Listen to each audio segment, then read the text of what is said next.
오늘의 주요 소식입니다. 의정부 고산택지 조성공사가 한창인 가운데 지역 주민들이 공사 중 먼지로 인한 피해를 호소하고 있습니다. 현장 취재 결과 공사 차량의 먼지를 씻어줄 세륜기가 설치만 돼 있을 뿐 가동되지 않았습니다. 의정부 소각장 이전을 놓고 인근 지자체의 반대 목소리가 높아지는 가운데 의정부시가 한강유역환경청에 조정 신청을 낼 예정입니다. 경기도 특별사법경찰단이 여름 휴가철을 맞아 계곡 내 불법 업소를 집중 수사합니다. 특사경은 포천 백운계곡과 양주 장흥유원지 등 주요 계곡에 위치한 업소를 수사합니다. 선거법 위반 등의 혐의로 기소돼 1심에서 무죄를 선고받은 이재명 경기도지사에 대한 항소심 재판이 오는 10일 오후 2시 수원 고등법원에서 열립니다.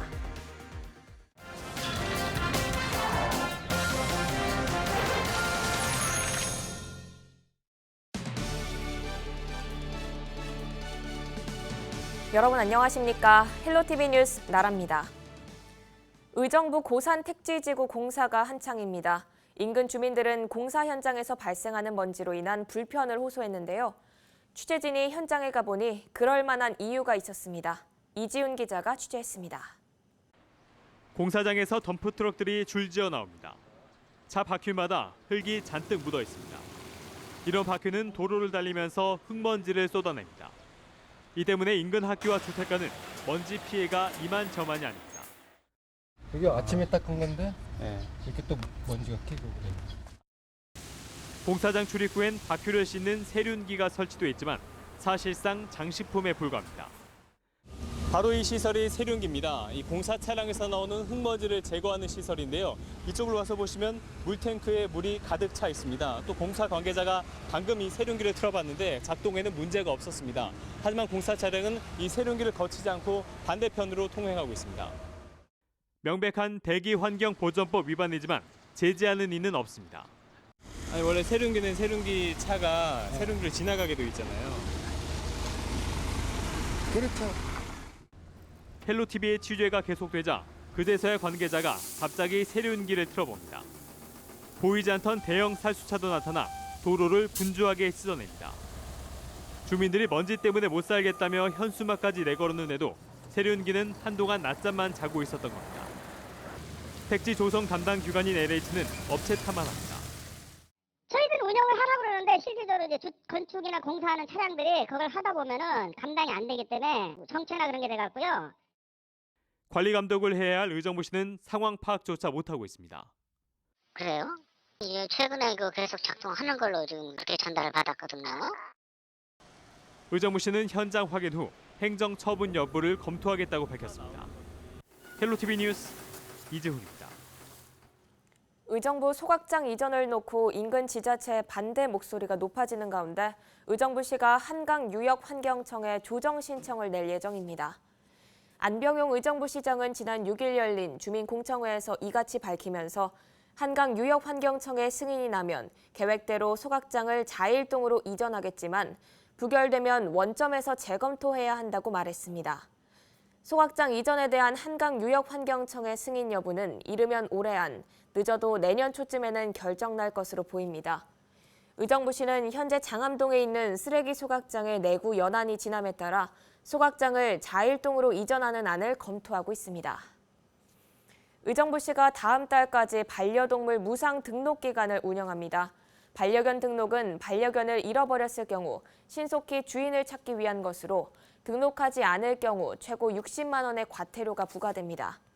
시는 다음 달까지 반려견 무상 등록에 대한 사항을 홍보할 예정입니다.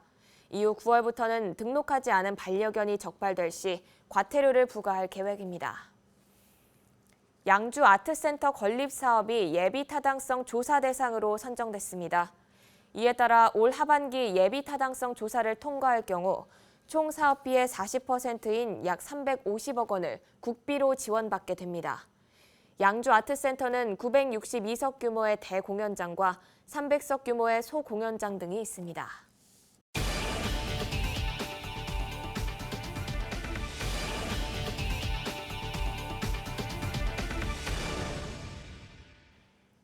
선거법 위반 등의 혐의로 기소돼 1심에서 무죄를 선고받은 이재명 경기지사에 대한 항소심 재판이 오는 10일부터 시작됩니다. 수원 고등법원에서 오후 2시부터 열리는 항소심 첫 공판에서는 직권을 남용해 친형을 강제 입원시킨 혐의에 대한 법리 다툼이 벌어질 전망입니다. 또 성남시 대장동 개발 업적에 대한 과장 혐의에 대해서는 이익 자체가 허위가 아니라는 1심에 대한 검찰의 반박이 있을 예정이며 검사 사칭 사건에 대해서는 누명을 썼다고 말한 부분은 검찰이 명백히 허위 사실이라고 맞서고 있어 재판 결과에 관심이 모아지고 있습니다. 경기도 특별사법경찰단이 여름 휴가철을 맞아 계곡 내 불법 업소를 집중 수사합니다. 경기도 특별사법경찰단은 8일부터 오는 19일까지 포천 백운 계곡과 양주 장흥 유원지 등 주요 계곡에 위치한 업소 110개를 수사합니다. 수사 사항은 계곡 내 단상 등 불법 시설물 설치 여부나 하천수 무단 취수 행위 등입니다. 하천법 위반 행위 적발 시 최고 징역 2년 또는 2천만 원 이하의 벌금형에 처합니다. 경기도가 도의회에 시내버스 요금 인상에 대한 의견을 듣기 위해 의견 청취안을 제출했습니다. 의견 청취안에는 교통카드 기준 일반형 버스는 200원, 좌석형은 400원, 경기 순환형은 600원을 인상하는 방안이 제시된 것으로 알려졌습니다. 또 버스 서비스 개선을 위해 친절한 버스 기사에게 포상을 제공하는 내용이 포함된 것으로 전해졌습니다. 경기도가 올 8월부터 지뢰로 인한 주민 피해 실태를 조사합니다. 도는 조사에 참여할 보조 사업자를 오는 17일까지 공모한 뒤 지뢰 피해자 현황 등을 파악하고 지원 방안을 마련할 방침입니다. 국방부는 올해 4월 지뢰 피해자 지원에 관한 특별법이 개정됨에 따라 피해 위로금 신청 사업을 추진하고 있습니다.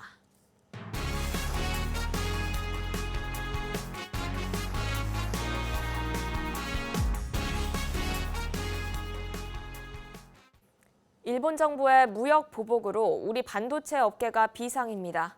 전국 반도체 기업 절반 이상이 경기도에 소재해 있는데요. 경기도가 이에 대한 대응책을 내놨습니다. 최지연 기자가 취재했습니다. 반도체 제조 관련 품목의 수출 규제를 선언한 일본 정부의 무역 제재 첫날. 아직 직접적인 피해를 호소할 시기는 아니지만 타격이 생각보다 클 수 있어 기업들은 바짝 긴장하고 있는 모습입니다. 규제를 해서 뭐 이렇게 물량을 줄이든지 이렇게 아마 나갈 거로 생각이 들고요. 지금은 어느 정도 재고가 있으니까 아마 향후 한 몇 개월은 괜찮겠지만은 좀 더 시간이 지나면 아마 이제 그런 부분도 상당히 타격을 받을 수도 있죠. 경기도 내 반도체 기업은 2,140여 곳. 전국 반도체 기업의 55.4%, 절반 이상이 위치해 있습니다. 경기도는 사태가 장기화될 땐 특히 도내 기업들의 피해가 클 것으로 예상하고 있습니다. 이에 빠르게 단기와 중장기로 나눠 대응책을 마련하고 오늘 긴급 브리핑을 열어 대책을 설명했습니다. 먼저 피해 신고센터가 수원 소재 경기도 경제과학진흥원 내 설치됐습니다. 경제기획관이 총괄해 매 신고 접수 내용을 분석하고 관계기관이 현장 실태 조사 후 관련 문제에 대처합니다. 피해 발생이 확인되면 경기신용보증재단을 통해 100억 원 규모의 긴급 경영자금을 지원하고 기존 융자금의 상환을 유예하는 등 피해 규모와 기간을 고려해 지원 규모를 확대하기로 했습니다. 중장기 대책도 나왔는데 일본 기업이 독과점하고 있는 제품의 현황을 전수조사해 대체 기업을 유치하고 부품 국산화를 추진하겠다는 전략입니다. 반도체 시장의 일본 독과점 전수조사를 전격 실시하여 감춰진 독과점 폐해까지 모두 발굴해 나갈 예정입니다. 이를 위해 일본 기업을 대체할 해외 기업에 대해서는 현금 지원 및 기업 부지 무상 제공 등 파격 지원으로 중장기적으로 반도체 부품의 국산화 전략을 추진해 나갈 예정입니다. 도는 반도체 산업 분야 각종 예산을 마련하는 한편 집중 육성책을 위한 중앙정부와의 협력도 긴밀히 이어나갈 계획이라고도 했습니다. 경기지TV 최지연입니다. 폭염 날씨가 끊이지 않고 있습니다. 이렇게 더운 날이면 남들보다 조금 더 힘든 분들이 있습니다. 바로 홀몸 노인과 쪽방촌 주민 등 취약계층인데요. 이들을 김진재 기자가 만나봤습니다. 서너 평 남짓 한 방에 창문 하나. 더위를 식혀주는 건 조용히 돌아가고 있는 선풍기 한 대뿐입니다. 올해로 81살인 용할머니가 홀로 여름을 보내온 지도 어느덧 30년이 넘었습니다. 용할머니는 더워도 사람 많은 곳이 불편해 무더위 쉼터보다는 집에서 홀로 지내곤 합니다. 여럿이 있는 데 어울리는 걸 별로 싫어해서 그냥 집에서 그냥 지내고 나가지도 않아요. 아주 밤에 방에 들어앉아서 그냥 얘하고 그냥 놀고 있지. 계양구의 한 쪽방촌에는 86살의 박할머니가 홀로 여름을 나고 있습니다. 평소 더위를 많이 타 겨울에도 부채질을 한다는 박할머니. 하지만 월세방에서 살고 있는 박할머니에게 에어컨은 생각만 할 뿐 누릴 수 없는 호사입니다. 여기서 다도 없지만 우리 방만 나와요. 부잣집들은 에어컨 그런 거 틀지만 우리는 그런 거. 5일 서울과 인천 등 수도권에는 폭염특보가 내려졌습니다. 냉방기구 등이 부족해 더위에 쉽게 노출되는 취약계층의 건강에도 적신호가 켜졌습니다. 특히 홀로 사는 노인들은 스스로 온열 질환을 관리하기 어려워 더욱 위험합니다. 부천시를 비롯한 지자체들은 취약계층이 더위로 인한 피해를 입지 않도록 방문 건강관리 프로그램 등을 시작했습니다. 지금 되게 막 방 안에 더운데도 불구하고 그걸 인지를 못하셔서 뭐 환기시키는 거를 못하던가 방문 간호사가 가서 무더위 쉼터를 이용할 수 있도록 저희가 안내를 좀 많이 하고 있고요. 폭염에 취약한 세대일수록 온열 질환을 예방하기 위해서는 한낮에는 야외 활동을 자제하는 등 더욱 각별한 주의가 필요합니다. 헬로티비 뉴스 김진재입니다. 이재명 경기도지사가 이해찬 더불어민주당 대표에게 도가 시행 중인 독거노인 에어컨 지원 사업의 전국 확대를 건의했습니다. 이에 이해찬 대표는 가을에 있을 지자체 우수정책 제안 행사에서 채택될 수 있도록 시범 사업 결과를 발표해달라고 답했습니다. 한선지 기자가 보도합니다. 이재명 경기도지사가 이해찬 더불어민주당 대표와 함께 한 독거 어르신을 찾았습니다. 좁은 방에서 선풍기 한 대로 더운 여름을 나야 한다며 고충을 토로한 이철의 할머니. 여름에는 이게 선풍기 하나 가지고 이제 견디시는 거거든요. 여름 한두 더울 때는 선풍기도 소용없어요. 못 자요. 여기서 못 자요. 예, 더워서. 이재명 지사는 현장에서 도가 추진 중인 독거노인 에어컨 지원 사업에 대상자가 될 수 있는지 검토를 지시했습니다. 에어컨 지원 사업은 전국 지자체 최초로 저소득층 독거노인 가구에 에어컨을 설치하고 3개월의 전기요금까지 지원하는 사업입니다. 뒤이어 폭염 관련 대책과 상황 점검차 평택 송탄 소방서를 찾은 이 지사는 에어컨 지원 사업 전국 확대를 건의했습니다. 독거노인 에어컨 설치하고 여름 3개월 요금 지원 사업 올해부터 시작을 했는데 반응도 매우 좋고요. 저희가 올해 한번 시행해보고 평가 절차를 거쳐서 전국적으로 확산할 수 있는지 저희가 보고를 드리도록 하겠습니다.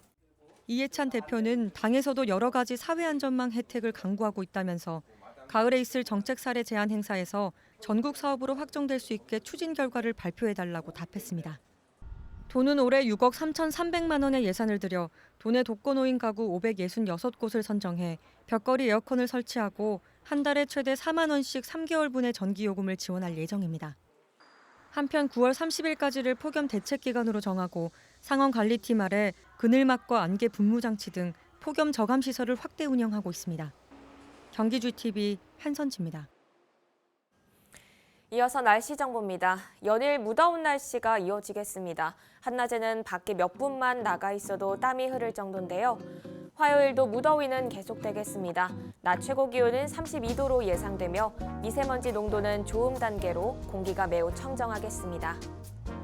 경기 북부 주간 날씨입니다. 수요일과 목요일에는 장맛비가 예보돼 있습니다. 이 비로 인해 더위는 한풀 꺾이겠는데요. 주 후반에는 구름 많은 날씨가 이어지겠습니다. 이어서 생활지수입니다. 가까운 시일 내에 비 예보가 있는 만큼 세차는 미루시는 게 좋겠습니다. 날이 더운 만큼 음식이 빨리 상하니 음식은 꼭 냉장 보관하시기 바랍니다. 지금까지 날씨 전해드렸습니다.